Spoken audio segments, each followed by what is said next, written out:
Me Republican party of India पक्षाचा शहर जिल्हाध्यक्ष आहे।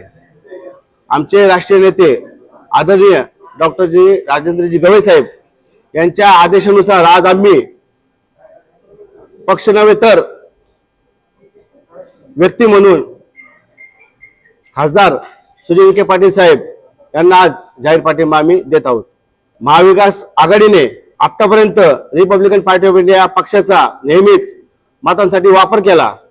आम्हाला आजपर्यंत मान सन्मानाची वागणूक सत्तेमध्ये कोणत्याही जिल्ह्यात महाराष्ट्रात कोणत्याही ठिकाणी सत्तेमध्ये वाटा दिला नाही। त्यामुळे आज आमची वेगळी भूमिका आहे। जोपर्यंत महाविकास आघाडीला आमची ताकद कळणार नाही तोपर्यंत आम्ही त्यांच्या विरोधात यापुढे काम करणार। लोकसभेमध्ये केलं, विधानसभेतही करणार। भारतीय जनता पार्टीशी आमची कुठली बातचीत झालेली नाहीये। गवई साहेबांची सुद्धा झालेली नाही, माझ्या माहितीनुसार तरी झालेली नाही।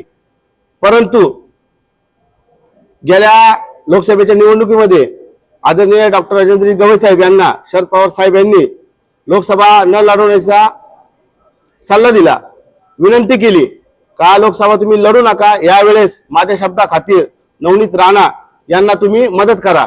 गवई साहेबांनी शरद पवार साहेबांचा शब्द ठेवून मान ठेवून नवनीत राणा यांना निवडून आणलं, तरी देखील त्यांना मान सन्मानाची वागणूक ही दिली गेली नाही। हे कायमस्वरूपी चालू आहे। काँग्रेस असो राष्ट्रवादी असो हे फक्त आमचा इलेक्शन पुरता वापर करतात।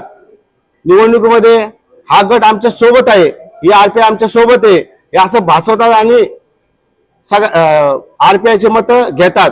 परंतु आम्हाला सत्तेमध्ये आजपर्यंत कुठं घेतलं गेलं नाही, तसं त्यांनी विचारही केला गेला नाही। आरपीआयच्या माध्यमातून किमान आम्ही आमच्या रिपब्लिकन पार्टी ऑफ इंडियाचे जे जे काही कार्यकर्ते असतील गाव खेडे फिरून आम्ही साधारण 70,000 तरी मतदान विखे पाटील साहेबांना आम्ही मिळवून देणार।